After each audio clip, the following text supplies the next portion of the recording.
And welcome to the special simulcast, the Neil Haley Show and the Love Is Podcast. I'm excited to welcome the host of the Love Is Podcast, Kim Sorrelle. Kim, how are you? And I know you're very, very excited about our guest. I am doing great. Thank you, Neil. And yes, I am very excited about our guest. I was just in Japan. And so it's even Oh, more exciting for me, I think. Samuel Sattin, you've written so many books, Buzzing, SideQuest, The Silent End. You have this new project that has come out that is going to just do gangbusters. I just know that it will. It's unbelievable. Unico Awakening. It's going to be a series, but already you're getting great reviews. And you have an MFA in comics. I didn't even know that that was available. But anyway, Samuel, welcome to the show. Thank you so much for having me. Yeah, Yeah, it's well, thank wonderful you to so be much here. for Yeah. Yeah, thank you so much for being here. I am always fascinated how people get started in what they do. What you're doing is pretty unique. There's only so many people in the world and but in the US that are doing what you're doing and doing it to the level that you're doing it. So what prompted all this with Manga? Like what was the start for you? Sure. Yeah. So I got into I grew up in the 80s and 90s, and I got really into anime during that time because there wasn't a lot of manga available in the 90s. There was a lot of anime available. You go down to Suncoast Video and get videotapes and buy, buy series and things like that. So that was when I kind of got into it. And then as manga became more available, I just ate it up and became really interested in the medium, and how it differs from American comics, which I also love. And Yeah, I just always thought it had something there's something very special about manga that I've always really valued and enjoyed. Well, absolutely, absolutely. What got you in that love of all this?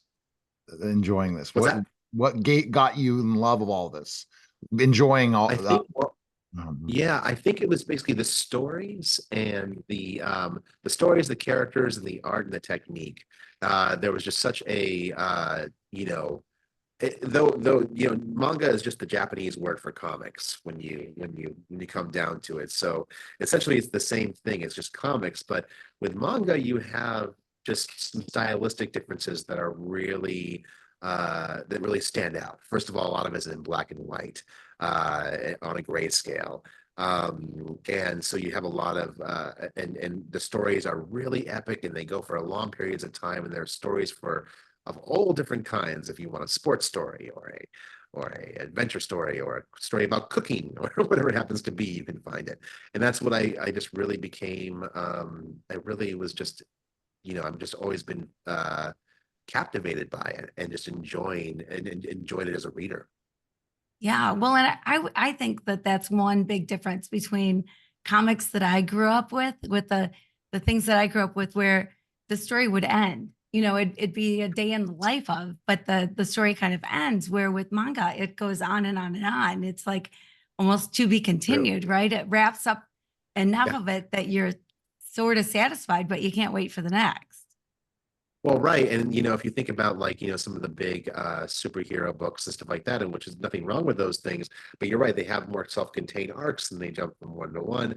But if you look at, manga, you'll have Dragon Ball #1, and now then two, three, four, five, six, seven. And it's a complete continuation of the same characters and the same story towards an end. And so they can go on for a very, very, very long time. And yeah, they're a little bit more expansive that in my opinion that way.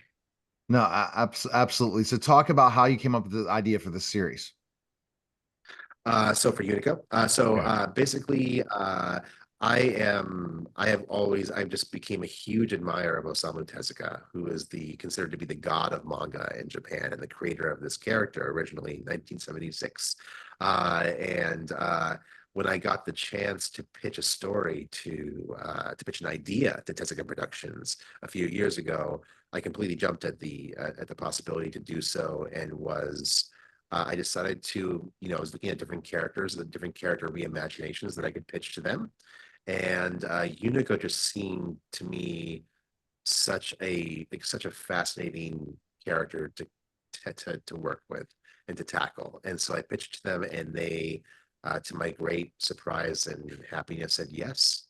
And then from there, we launched a Kickstarter in 2022 to kind of get the book funded as a proof of concept. And then, you know, it did quite well. And then from there, we were able to, my agent was able to submit the story to Scholastic, and they made our, you know, made our wildest dreams come true with having a ongoing series. Yeah, well, I would say there So was a that's couple wildest dreams that must have come true during that. Like you sort of yeah, glazed over it, but you were like, I had the opportunity to pitch. Oh my gosh. yes, Like yeah. how huge, It was right? through a couple. Yeah, I was actually through a couple friends of mine, my friend Deb Aoki, who's a kind of all over the manga and manga scene in many, many ways, was able to introduce me to you know, to a couple people who were looking for, you know, ideas. And so through there, I eventually was led to the doors of Tezuka Productions, and I visited Japan during the pandemic actually to go and talk to the people at Tezuka Productions, which was about the project, which was an incredible and fascinating experience. And I've been to Japan before, but traveling during the pandemic was a whole entire different story. Sure. And yeah, and we were able to put together this incredible campaign. You know, what's amazing is that you're in one of the hottest genres. Anime is just blowing up. I mean, Yeah. I ended up interviewing one of the top podcasts in anime, and someone had to tell me, "Did you know who you just interviewed?" I'm like, "Oh," like one of my team on my agency's like, "You just interviewed rock stars." I'm like, "Oh, okay." I'm not very familiar with anime yet, so oops. And so I think that you're on that path because you're in such a market in the US, worldwide anime, right? It's not Yes. just Yes. it started in Japan, but it's all over the place. And in the United States, it's so popular, isn't it? 100%. Well, 100% it is. And actually, often the books, the manga titles will outsell a lot of American comics. They, you know, they pretty much do on a very regular basis. It's a global phenomenon. And the world over, they're just the stories and the characters have reached so many people worldwide. And it's interesting to me because growing up for me, when I was growing up, it was really still something that was pretty niche, you know. It was, you know, you were kind of a nerd who enjoyed anime and manga, and you kind of, you know, it wasn't a big thing, but now it's everywhere. I taught a class at an art school in the Bay Area, and all the incoming students, they all want to draw manga. That's all they want to do. They want to draw manga, and they want to, like, you know, draw in the style of Japanese comics, and it's just become this huge worldwide phenomenon. And yeah, I'm just, it's exciting to be able to work with a team in Japan and to really to bring the story to life. And I think that's the most important part, is to make sure that you know, work with the source material. And so that's been Yeah. really fun for me. And you go to Japan and there's 5 stories, 6, 10 stories filled with all kinds of manga, and you can be there for days and days and days. It's crazy. But even the comic stores here, Incredible. the sections of it are outperforming and growing bigger and bigger and bigger and taking over the stores because it's so good. But there are certain things about Unico that are so unique, and I can see why you would glob onto this character. And it's a character, you know, sometimes people will say, well, what's your superpower? Or, you know, everybody's got some super, what in the comics, people have superpowers.